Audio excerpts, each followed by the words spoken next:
Starting. Absolutely.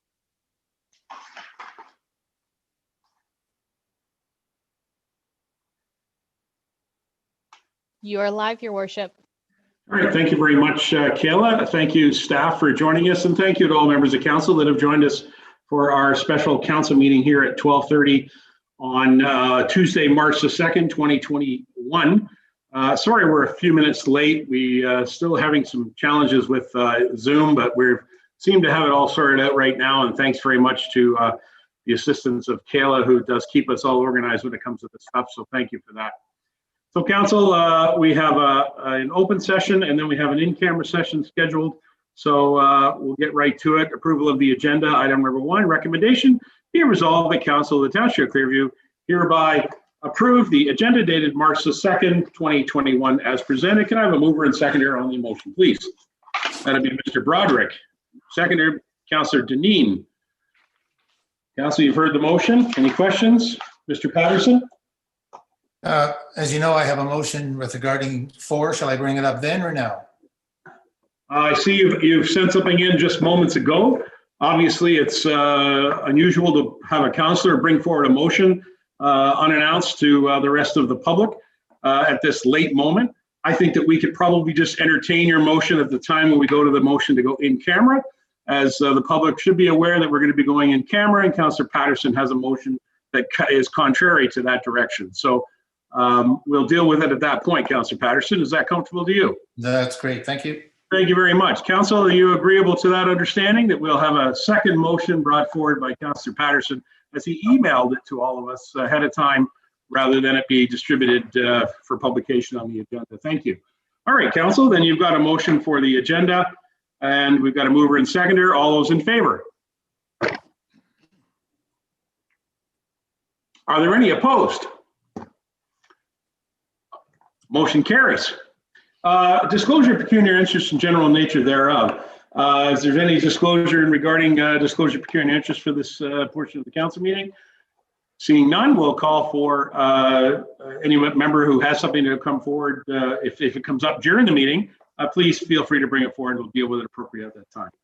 Okay, so item number 3 on our agenda for this afternoon's special council meeting is a PW 003-2021 in regards to Canada Healthy Communications Initiative. This was added on to our special council agenda as it has a timely factor to it regarding an application. And so I'm going to read the motion. I'll ask for a mover and seconder. Perhaps we'll get a brief commentary from Amanda and Terry to speak about this. Council, recommendation be it resolved that Council of the Township of Clearview hereby 1, receive PCR 005-2021 Canada Healthy Communities Initiative report for information. And item 2, approve the grant application for the Canada Healthy Communities Initiative in the amount of $250,000 for the Centennial Park Open Spaces project commencing on April 2021 until June the 30th, 2022. Can I have a mover and seconder on this motion? I see Broderick and I see Leishman. Councillor Broderick, Councillor Leishman. Thank you, councillors. Mr. Vachon and I believe Amanda, who is the author of this report, have joined us. Mr. Vachon, would you like to introduce the report? Yes, absolutely. Thank you, Your Worship. So this is a last-minute grant that was sprung on us by the government. Like you said, Your Worship, it is a timely application. We recognize and realize that council has not seen yet the final designs for the downtown project. And I'm happy to report today that we will be presenting the first draft to council, hopefully at the March 22nd council meeting, as we just received the final designs last week from our engineers and architects. But the application for this grant deadline is this week. And we found out that we require a resolution from council to add it in our application. So that's why it's on the agenda today, Your Worship. Like you said, I've invited Amanda. She is the author of the report, and her and I have been working on the application. And again, we feel very confident in our application. It's an amount up to $250,000, which would be very well received as part of our phase 1 of our downtown project. So Amanda and I are available, Your Worship, for any questions. And like I said, we will have the full detail of the project on March 22nd. Okay, thank you very much, Terry. Outstanding, and thank you for reacting quickly as a department when application and deadlines for grant opportunities from upper tier governments. It's important for staff as well as council to react to them quickly. So thank you for frankly convincing your colleague, the clerk, to put it on the agenda, of which I agreed to prior to the publication of the agenda. So thank you for that, Terry. Amanda, it's nice to have you join us, Amanda Murray. Would you like to outline some of the details of this report or anything that you'd like to add to comments from Terry? Thank you, Your Worship, and good afternoon. So Terry did a great job, just high level. We had the downtown Stainer master plan approved in 2018, but item 1 is the Centennial Park, as well as what we're calling the open spaces redevelopment, which is just east of the coffee culture property along Brock Street. It would be including the existing snowmobile trail. So there will be a redesign to allow enhanced green space, improved accessibility, enhancing the walking infrastructure from Centennial Park to provide a more friendly and welcome, as well as safe connection into the downtown main street. There's also project management efficiencies by combining our portion of the park's culture and recreation components with what we're calling above ground work. So that's the road works and the parking lot development that the Public Works Department has been working on. So overall, a great collaborative project. I think it really demonstrates supporting safe and vibrant communities for our local residents. There will be support, obviously, given to shopping downtown to make sure that we reduce inconveniences during the construction period. And quite honestly, probably the largest investment in downtown Stainer in the most recent years. So we're very confident that this project will move forward, and the maximum request is for $250,000, and it's just about a third of the project cost overall. So really exciting, and it does span 2 budget years, which is one of the other reasons why we have to have a council resolution in order to make the application, because it does cross over 2 fiscal years. So I'm available for any questions. And like Terry said, we're going to be coming back. You'll actually see some of the design elements, some of the, real awesome components like lighting and park benches and the actual design of the infrastructure. So that's pretty exciting. All right. Well, thank you. Happy to answer any questions.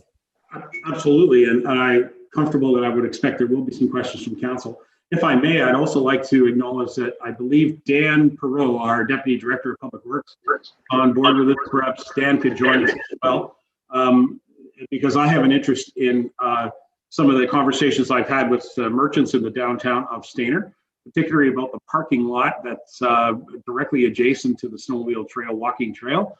And so I wanted to get an outline, an understanding that that project that has been referred to in many sort of casual conversations as the mud parking lot is going to be addressed as part of this this work plan. So perhaps before council gets some questions in, if I can just get Dan to comment on this report, as well as how it impacts the Public Works Department and their plans for that section of Brock Street. Mr. Perot, go ahead.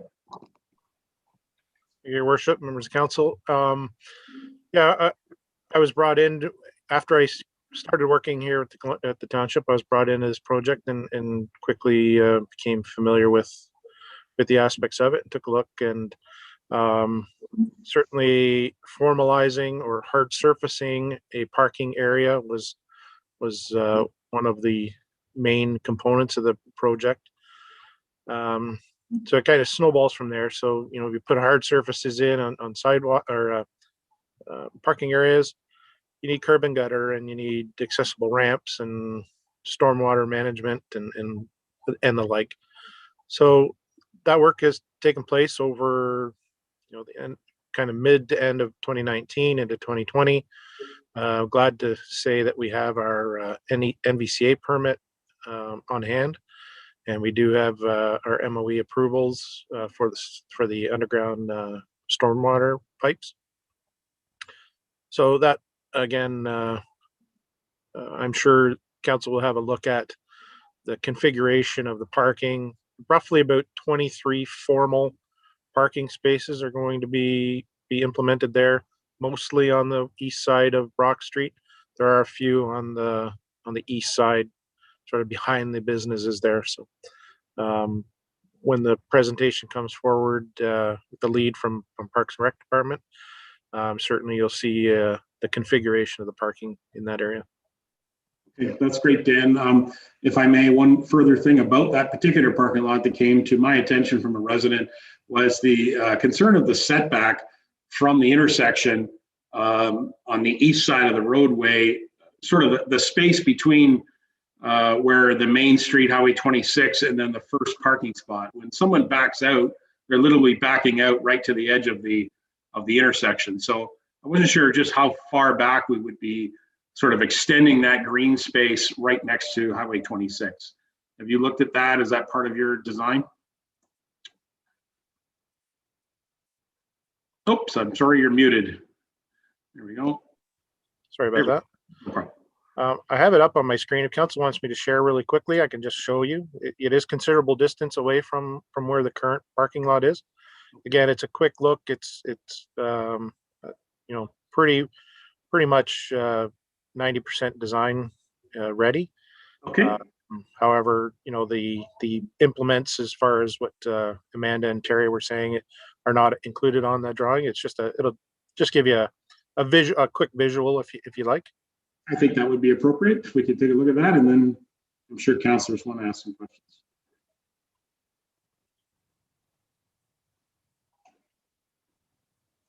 You see that? Yep. Okay.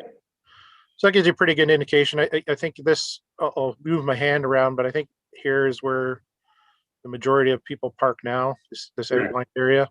So, it's quite a significant pushback from the parking. So the parking is shifted more to the north, with the majority of the parking here, and then some small amount of parking here, curb and gutter with some entrance features as well. So it's just a quick look.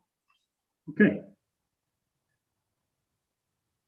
Any questions of the design right there from council, or questions to Amanda or Terry? Thank you, Dan, for your input. Looking for any questions for any members? All right, seeing none, I'll thank our staff for their input, and good luck. Get this application in, Terry and Amanda, and certainly share with us the great news when you receive the approval. Okay. All right, members of council, we've got a mover and seconder on the motion. We've heard the discussion and comments from our staff. I'm prepared to call the motion. All those in favor?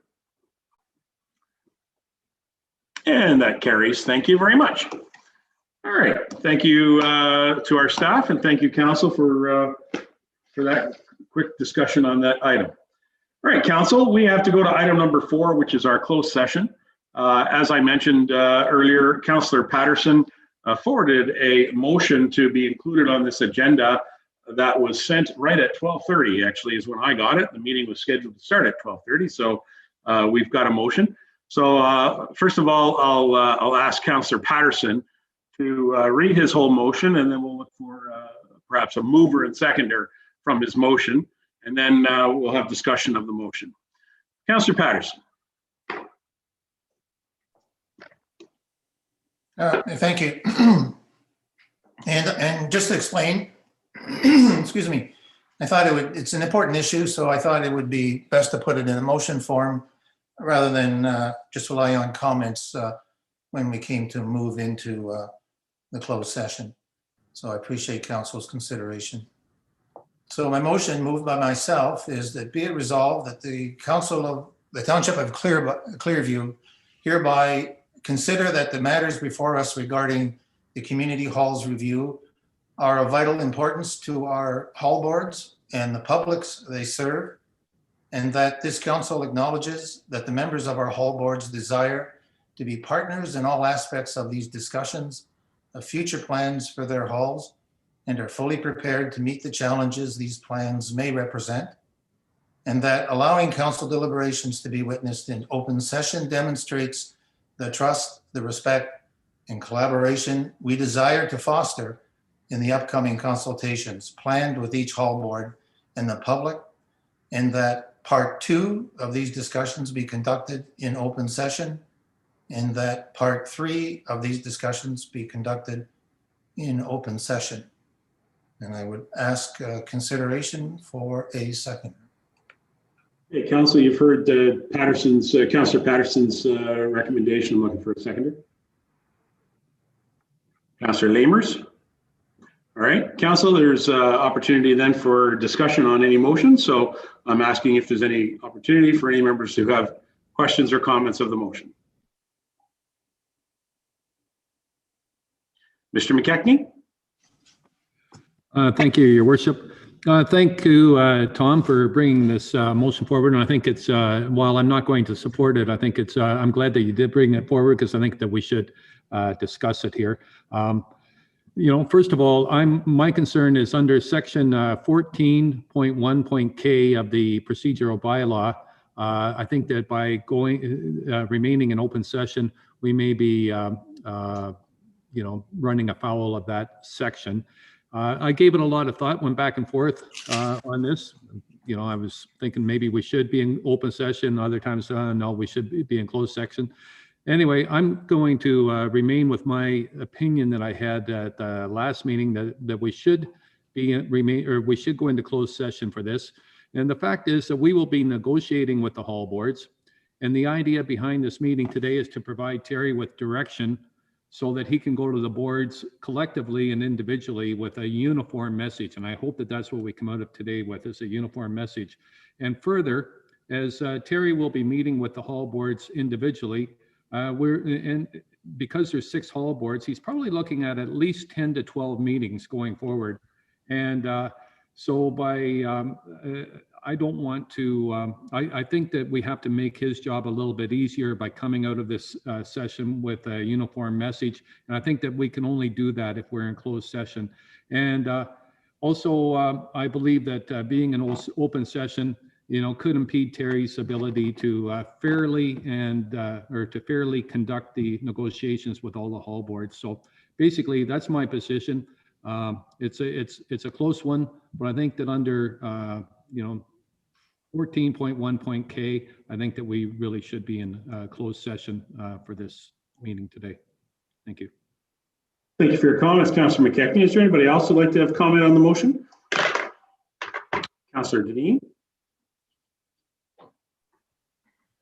I agree with Councillor McKechnie on all points, but I just don't think at this late point, I don't believe it would serve the public or the hall boards, as they wouldn't have had any prior knowledge to the first part of the presentation to council leading up to this meeting. So it could be disjointed, and it's just, we should continue the way we are and just bring a collective front with staff at that time and meet with the hall boards accordingly.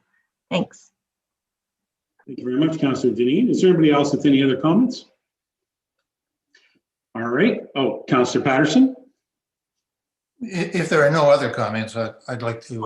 I have comments, but of course I reserve the right to speak last, so I will do that. Go ahead, Councillor Patterson. Appreciate that. So I appreciate the opportunity to discuss it because I do agree that sometimes these are close calls. However, in this case, this has been going on for some time. Much of the information that we had before us in part 1, the prior knowledge, was done with consultation with our hall boards. In fact, they generated some of the needs that we're looking at. I don't, without revealing what we said in the in-camera, but I'll note that I didn't say anything in the in-camera that I hadn't said prior to that meeting. That was pretty basic stuff that I don't think anyone would really have been surprised on a hall board that has been considering this for some time. And if it was new, I'm certainly it's going to be covered in part 2 and part 3. I am concerned about the perception that is being built. I say perception because it's not the intent of this council. And I want the public to know this. It's not the perception that we're keeping information away. It's also not the perception that we're going to make a decision today. And I think the word negotiation leads people to be, well, quite frankly, I think they're concerned. I think we're kind of chipping it away at this stage anyways, at our trust in what we're doing here. And I think we're actually frightening a few of the groups in terms of what could they possibly be talking about that we don't know about behind closed doors? All human reactions. However, I was hoping that we'd have the discussion in camera, because I really can't think of anything that we would say that they're not even aware of.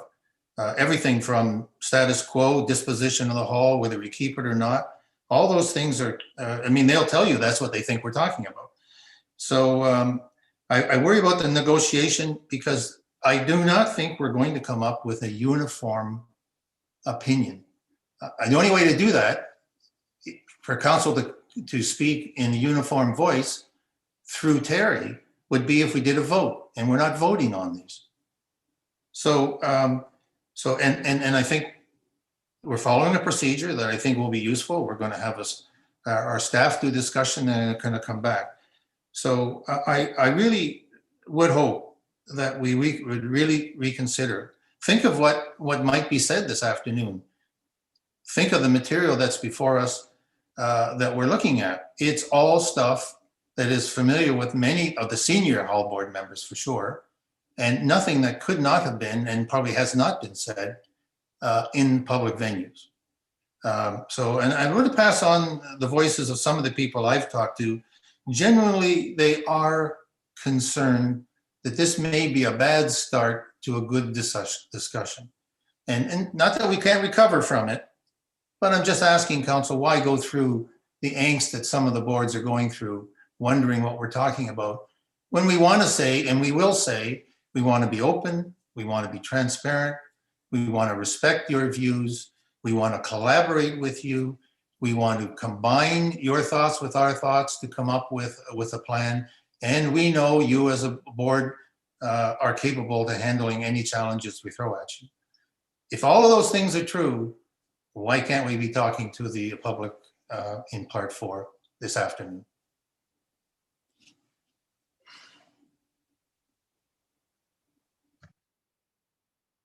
Councilor Patterson, it looks like you've completed. Council, any further? All right, I have some just really brief comments I'd like to make.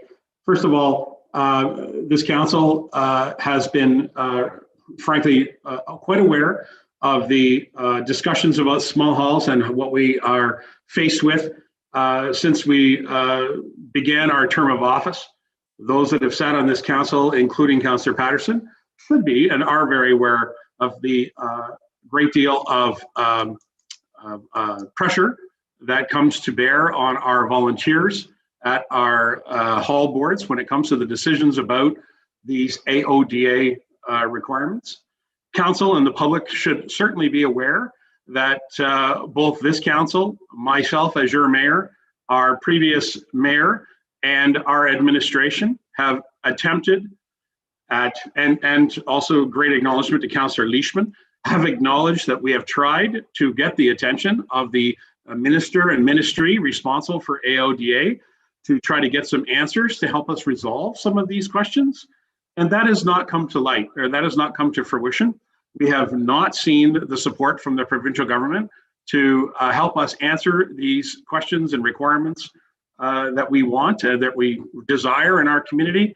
And so your staff have been tasked with the opportunity and the responsibility to create a work plan that your staff have consulted with their knowledge base as far as the experiences that they've had with dealing with each of the halls, and they prepared the questions that you as members of council each have to answer and provide your input to create a message that will bring one voice of council, because it is clearly the procedure of council to speak as one voice, regardless of whether the vote goes 7-2 or 8-1. It is a unified message that then comes out. And so that's what we all are bound by our responsibilities to the code of conduct to do. And our meeting in camera today is in fact creating a negotiation strategy that we can bring as one voice through our staff to our volunteers to hear their concerns and balance those opinions with those of the greater community. And that's what we need to do. That's one of the reasons that we are elected. And Councillor Patterson, I remind you that when you use the word trust and the word frightening, I said, that's very disappointing, Councillor Patterson, because trust is exactly what you and each of us on council have taken as our sworn oath to represent the public trust. And that's what we're doing when we go in camera. And you, as you said, there's nothing that was said that the public aren't aware of, particularly about the boards. The boards are concerned about this issue, as all of us are.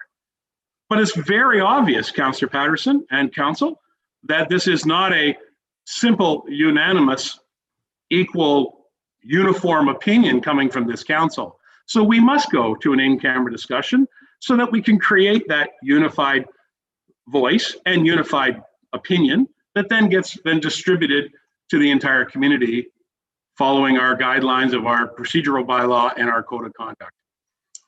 It's very obvious. I'm speaking, Councillor Patterson. It's very obvious that that's the way. To your point about it being a bad start, I would suggest to you that this has been on our minds for more than 12 months, that we received this report here, dated February 2020. So that's certainly 12 months ago, but that work was being done more than 12 months ago.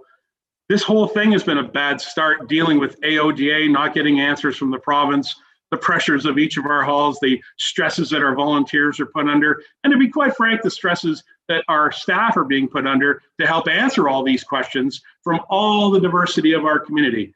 And so, you know what, I tell you, we're going to get through this, council and the public. We're going to be able to get through this meeting. We're going to be able to come forward with one voice and one sort of plan, and we will then roll it out to all of our hall boards and all of our assets that we're responsible for. And we will absolutely do our best to represent the best interests of the community and to respect the public trust. That's our job. That's what we're going to do. So thank you, council. I appreciate Councillor Patterson giving you the time to bring forward this motion at the last minute. And I think that council's been respectful and allowed you to do that. So I'm just looking for my card. Here it is. I'm prepared to call the motion. Members of council, I'm prepared to call the motion. Those in favor of Councillor Patterson's motion.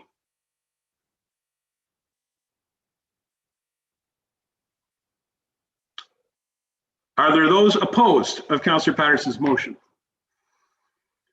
Okay, Councillor Patterson, your motion fails. So thank you for that.